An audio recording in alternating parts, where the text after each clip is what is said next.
Je prends le meilleur des sorties Product Hunt de la semaine écoulée et je les décortique en vidéo. Cette semaine, on a eu encore beaucoup d'intelligence artificielle. Chaque produit qui a fini premier de sa journée est un outil basé sur l'intelligence artificielle. Ça fait quelques mois que c'est comme ça et la tendance est pas prête de changer. Allez, c'est parti, on bascule sur l'écran, on va regarder tout ça ensemble.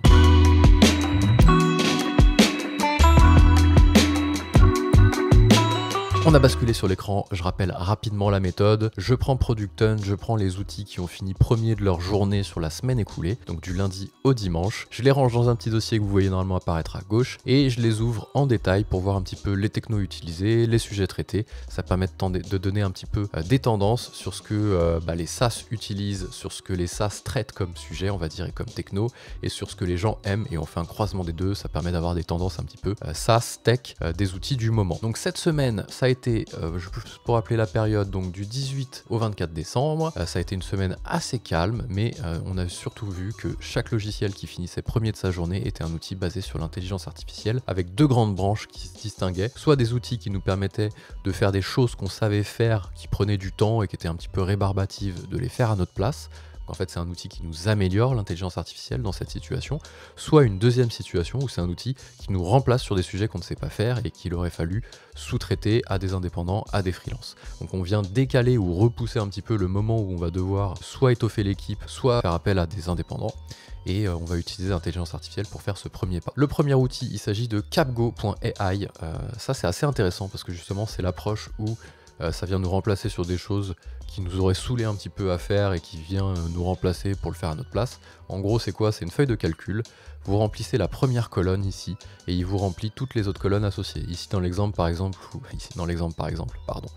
Ici, en exemple, ils ont pris le nom de société, OpenAI, Nvidia, IBM, et ils viennent compléter en fait les autres colonnes que vous avez vous-même décidé, hein, c'est vous qui choisissez les colonnes, et c'est des prompts en fait encapsulés à l'intérieur, et donc il vient vous compléter le business model d'OpenAI, le background du CEO, les key products, etc. Donc en fait vous remplissez que la première colonne, il vous remplit toutes les autres colonnes à côté.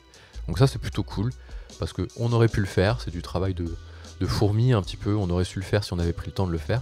Donc en fait il vient pas nous remplacer sur une tâche qu'on ne sait pas faire, il vient nous remplacer sur quelque chose qu'on aurait su faire nous-mêmes. Mais qui nous aurait juste pris du temps, un peu pour rien, parce que c'est du travail pas très intéressant, ça nourrit pas trop le cerveau, et on n'a pas vraiment de valeur à le faire, parce que c'est de la recherche documentaire.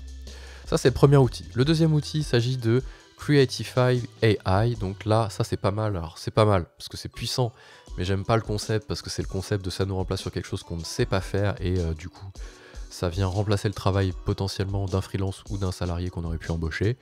En gros, c'est assez simple, vous collez l'URL d'un de vos produits compatibles avec les plateformes suivantes, Amazon, Shopify, etc. Je ne les connais pas toutes là, les logos, WordPress. Vous copiez l'URL, il vous analyse l'URL et il vous génère une vidéo verticale au format pub pour que vous puissiez mettre ça sur les réseaux sociaux et vous faire connaître. Donc c'est assez puissant quand même, je trouve. Je sais pas trop comment ils arrivent à faire ça. Je pense que c'est un outil que je testerai dans les jours à venir, juste pour voir un petit peu comment ça fonctionne. Parce que là, il a l'air de vous générer des infos basiques, valider le script, valider le style, ça vous fait un rendu, vous choisissez l'avatar, la voix.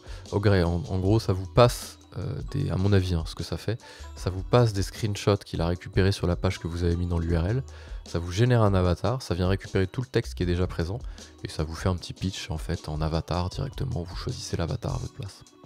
C'est pas très compliqué à faire technologiquement, donc en vrai, chacun pourrait se chauffer à le faire, c'est juste flemme, je pense, de la part des gens de le faire, et de se dire, bah vas-y, je vais utiliser l'intelligence artificielle pour ça. Voilà.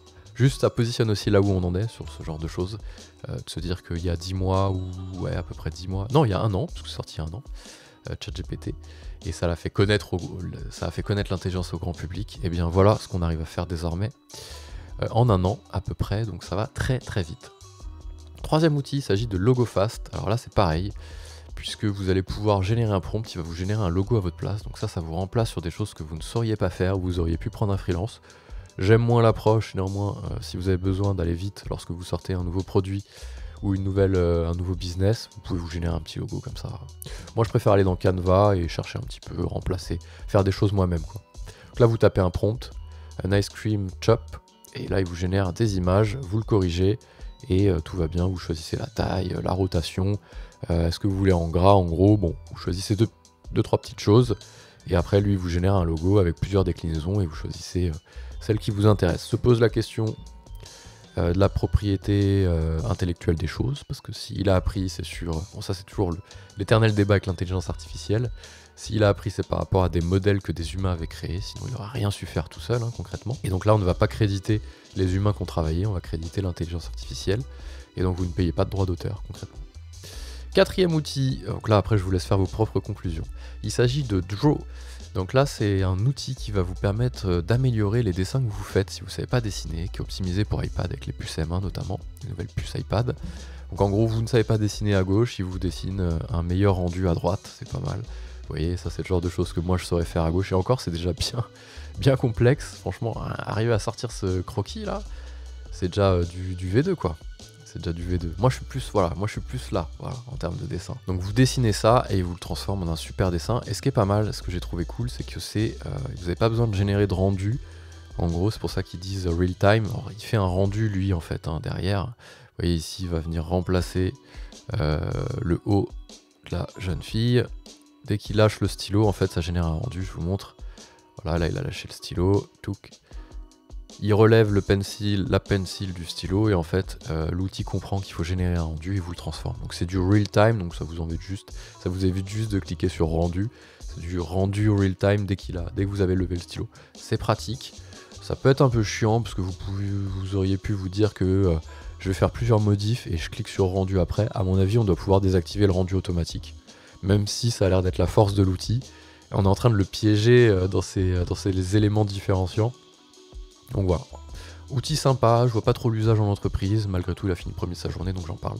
Ensuite, alors ça c'est pas mal parce que c'est un outil très asynchrone qui va privilégier la communication asynchrone. Donc en fait, si vous voulez donner des tâches à faire à vos collègues, vous allez pouvoir soit déclencher des calls, soit faire des screenshots avec des flèches pour lui expliquer les modifs qu'il doit faire.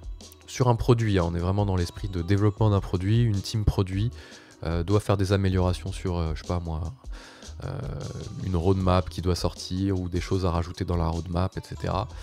Eh bien, il y a plusieurs façons de faire. Soit on écrit un mail avec toutes les modifs, soit on ouvre un ticket, soit on ouvre des tickets, soit on fait des screenshots. Et bien là, en fait, vous allez prendre l'outil de pré-prod, donc l'outil du SaaS en fait, et vous allez pouvoir faire vos annotations directement dessus. Vous allez dire, ah bah tiens, sur ce logo-là, j'aimerais qu'il soit plutôt de cette taille. Sur cette image, j'aimerais plutôt qu'elle soit en noir et blanc. Etc. Et ça génère en fait un Kanban avec toutes les tâches qu'on a donné à faire, et quand on clique sur l'image, ça vient automatiquement ouvrir le contexte sur lequel on était. Je vais vous montrer la petite vidéo, qu'ils ont fait un bon jeu de rôle, voilà. Donc là vous êtes sur votre SaaS, vous avez rajouté la petite extension Chrome en haut, vous avez des petits raccourcis et vous dites « Ah moi ça me va pas du tout là, cette icône Instagram, tu peux me la changer en un bouton d'appel à l'action. » Boum. Et envoie-moi ça derrière. Ça vient rajouter la tâche dans la roadmap, on la partage derrière au développeur ou au product leader qui est sur cette partie-là, etc. Lui, instantanément, voilà, il est derrière, il dit hey, « c'est bon, j'ai reçu, je m'en occupe ». Et comme ça, vous faites de la collaboration en temps réel, un petit peu sur tous les éléments. Et lorsque vous êtes, vous, côté développeur après, vous pouvez dire bah, « ça y est, c'est fait, tu peux jeter un œil, regarde ce que j'ai fait, est-ce que ça te plaît, etc. » Donc j'aime bien parce que ça évite de déclencher des calls et des visios à chaque fois qu'on veut montrer quelque chose. Parce que c'est pas de la perte de temps, il faut pas éviter de se parler dans une entreprise. Néanmoins, il y a plein d'outils, notamment celui-ci, qui vont permettre d'améliorer la communication asynchrone et de continuer à se parler pour des choses essentielles. Voilà. Surtout que ça rajoute du contexte, puisque le replay est enregistré de ce qu'on a voulu dire. Ça permet de garder en mémoire tout ce qu'on se serait dit à l'oral et qui serait perdu dans la nature. Donc voilà, la communication asynchrone, moi, un gros plus là-dessus. Ensuite, on passe à l'outil suivant, Percept Pixel. Alors j'ai pas tout de suite saisi quand je l'ai déroulé pour préparer un peu la vidéo, j'ai pas tout de suite saisi l'usage. Enfin si, j'ai saisi l'usage, mais j'avais pas complètement pris en compte l'aspect différenciant de cet outil là. En gros, pour faire simple, l'usage c'est quoi? Vous avez une image, vous pouvez la resizer automatiquement en temps réel, donc la transformer aussi également en PNG, en JPEG, changer les formats, WebP en PNG. Vous pouvez améliorer comment dire, l'aspect ratio, pardon, à l'intérieur de l'URL et pas forcément générer des déclinaisons avec des crops, etc. Et surtout, le gros élément en plus, c'est qu'en fait, c'est un CDN. Donc là, lorsque vous allez générer, je sais pas, augmenter la résolution d'une image, baisser son poids, etc., plutôt que de vous la stocker chez vous, ça va la stocker sur un CDN. Donc un CDN, c'est un espace, pour faire simple, c'est un espace d'hébergement où vous pouvez mettre vos médias dessus et qui est distribué dans plein de pays, sur plein de serveurs différents pour améliorer en fait la rapidité de votre site internet. Donc ça fait à la fois transformation de médias, à la fois stockage en mode CDN. Donc vous appelez une URL sur votre site ici et vous appelez pas une image que vous uploadez. Ça vous fait gagner de la place et ça vous fait gagner de la vitesse d'exécution, de la vitesse de chargement sur votre site, parce que en fonction de là où vous exécutez le site, si vous êtes aux États-Unis, il va vous délivrer en fait l'image stockée sur le serveur le plus proche de chez vous. C'est le principe du CDN. En gros, je suis pas expert, mais néanmoins, je connais un petit peu cette partie-là. Le dernier outil, il s'agit de SpiritMe AI Script Writer. Donc en gros, cet outil-là, vous mettez un PDF ou un PowerPoint ou un slide à l'intérieur et il vous génère en fait une présentation de votre PowerPoint avec un avatar qui vient se rajouter en bas à droite de votre PowerPoint pour commenter chaque slide. Vous avez la possibilité de changer l'avatar. Il vient récupérer le contenu de chaque slide, donc il faut bien partir d'une matière, qu'est le slide ou le PDF, et il vient vous rajouter un petit avatar qui vient commenter à votre place votre PowerPoint. Voilà, encore une fois, où on en est. J'espère que cette petite review des meilleures sorties Product Hunt vous a plu. Je répète un petit peu aussi à chaque fois quel est le but de ce format. C'est pas de découvrir des nouveaux outils à utiliser chaque semaine, même si dans le lot on découvre forcément des choses intéressantes. Il faut pas se jeter dessus. Ça permet juste de voir les tendances un petit peu qui sortent, de ce que les SaaS prennent comme sujet sous le bras et de ce que les gens apprécient le plus. C'est un croisement des deux. Si cette vidéo vous a plu, n'hésitez pas à mettre un petit like. Si vous avez des questions, ça se passe en commentaire. Abonnez-vous si ces sujets vous plaisent. Je partage le meilleur de la tech pour les entreprises.